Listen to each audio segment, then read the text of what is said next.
अल्हम्दुलिल्लाह। बिस्मिल्लाहिर्रहमानिर्रहीम। इय्याका नअबुदु व इय्याका नस्तईन। मैं प्रिंसिपल साहब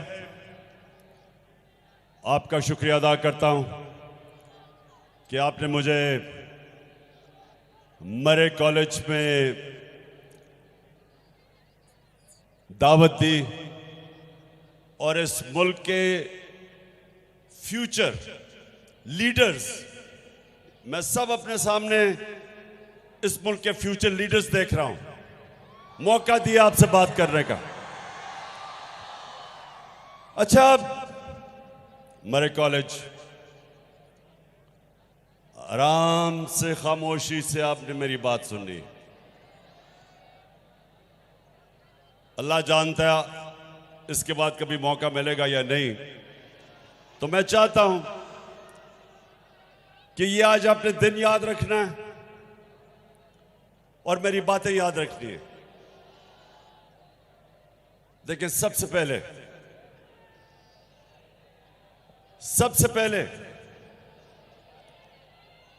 कि इंसानी माशरा जानवर और जानवरों के माशरे में सबसे बड़ा फर्क क्या होता है? क्या होता है? इंसाफ। जानवरों के माशरे में इंसाफ नहीं होता। ताकतवर का कानून चलता है। इंसाफ इंसानी माशरे में होता है, जिधर कानून ताकतवर और कमजोर को एक तरह देखता है। ये मेरी बात आपने सुननी है, क्योंकि आपको आज क्या वो एक वजह है कि हमारा मुल्क पीछे रह गया और दुनिया आगे निकल गई। मरे कॉलेज क्या वजह है? क्योंकि हमारे मुल्क में इंसाफ नहीं आया। ताकत की हुक्मरानी है। जो ताकतवर है वो अपने आप को कानून के ऊपर समझता है।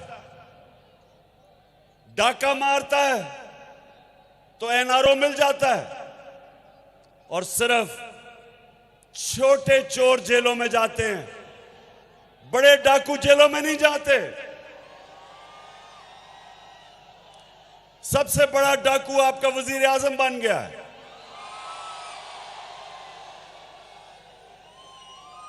तो अल्लाह सुन ले, दुनिया का सबसे अजीम लीडर ना कभी कोई आया है, ना कभी आ सकता है। वो आपके नबी सल्लल्लाहु अलैहि वसल्लम है। किसी इंसान ने इस दुनिया में वो अचीवमेंट नहीं की जो आपके नबी सल्लल्लाहु अलैहि वसल्लम ने की है। कोई इंसान ने इंसान की तारीख में वो अचीवमेंट्स नहीं की। उन्होंने क्या कहा था? उन्होंने कहा था कि जो कौम छोटे चोरों को जेल में डालती है और बड़े डाकुओं को पकड़ नहीं सकती, वो तबाह हो जाती है। तो आज हमारा मुल्क उधर खड़ा हुआ है और मैं जो आपके पास आया हूं, सबसे पहली मैं आपको चीज कहूंगा कि अपनी पढ़ाई के ऊपर आपकी सबसे ज्यादा तवज्जो होनी चाहिए। कौमें वो ऊपर जाती हैं जो अपने इंसानों के ऊपर तालीम पे पैसा खर्च करती है। और ये जो आपने यूनिवर्सिटी की बात की, इंशाअल्लाह मैं ये चीफ मिनिस्टर से बात करूंगा और आपको अगला स्टेटस बनवाने की कोशिश करूंगा यूनिवर्सिटी का। लेकिन ये आपने याद रखना है कि जो जिंदा माशरा होता है वो जब मुल्क के अंदर जुल्म और नाइंसाफी होती है, जिंदा माशरा इंसाफ के लिए खड़ा होता है। अल्लाह ने मुसलमानों को क्यों कहा जहाद करने का? जहाद क्या है? जहाद जुल्म और नाइंसाफी के सामने खड़ा होना। जानवर जुल्म और नाइंसाफी के सामने नहीं खड़े होते। आपने कभी देखा होगा नेशनल ज्योग्राफिक एनिमल प्लैनेट में कि जो अफ्रीका का सबसे ताकतवर जानवर समझा जाता है वो अफ्रीकन बफलो है, जो अफ्रीका की भैंस है। आप देखते होंगे कि 5, 6, 10 शेर, हजारों भैंसें खड़ी होती हैं। वो पहले उनको डराते हैं। वो जब भागना शुरू करती हैं तो वो एक भैंस को पकड़ लेते हैं 5, 6 शेर, और वो सारे अपनी जान बचा के भाग जाते हैं, क्योंकि वो जानवर हैं। जानवर अपना सोचता है। इंसानी माशरे के अंदर इसलिए अल्लाह ने आपको कहा है कि जुल्म का मुकाबला करो, जुल्म के सामने सर ना झुकाओ। जो जालिम के सामने खड़ा होता है राय हक पे और उसकी जान जाती है, अल्लाह उसको शहादत का रुतबा देता है, सबसे बड़ा रुतबा देता है। आज अगर अरशद शरीफ इस मुल्क का एक ऐसा सहाफी जो राय हक पे खड़ा था, अपने मुल्क के लिए जद्दोजहद कर रहा था कि चोरों को और डाकुओं को बेनकाब करने का, और जो रजीम चेंज हुई उसके खिलाफ जो जहाद कर रहा था, जो उसका कत्ल किया गया, इसका रुतबा शहीदों में जाता है। ये कौम हमेशा इसको याद रखेगी कि अपनी जान कुर्बान की इसने हक के लिए। इसलिए ये याद रखें कि जिंदा माशरा हमेशा जुल्म और नाइंसाफी के सामने खड़ा होता है। खौफ के बुत की पूजा नहीं करता, खौफ की वजह से जालिम का मुकाबला करने से डरता नहीं है।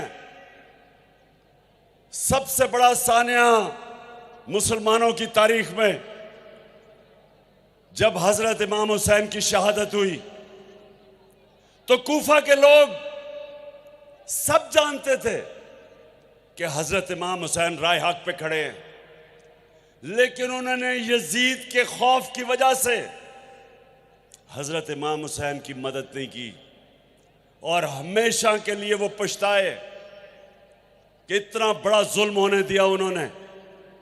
आज भी यही है। मैं जो आपके पास आया हूं सिर्फ एक चीज आपको बताने के लिए कि हमने ये जो चोर ऊपर हमारे अमेरिका ने मुसल्लत किए हुए हैं, मैं जब तक जिंदा हूं इनका चोरों का मुकाबला करूंगा। अपनी कौम को तैयार करूंगा कि कौम आज उधर खड़ी है।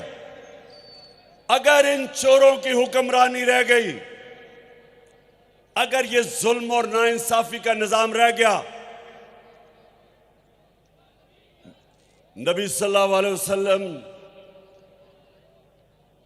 जो हमारे जिसकी हम उम्मत है, जो इस दुनिया की तारीख के सब अजीम लीडर हैं, उन्होंने हमेशा हमेशा जालिम का मुकाबला किया।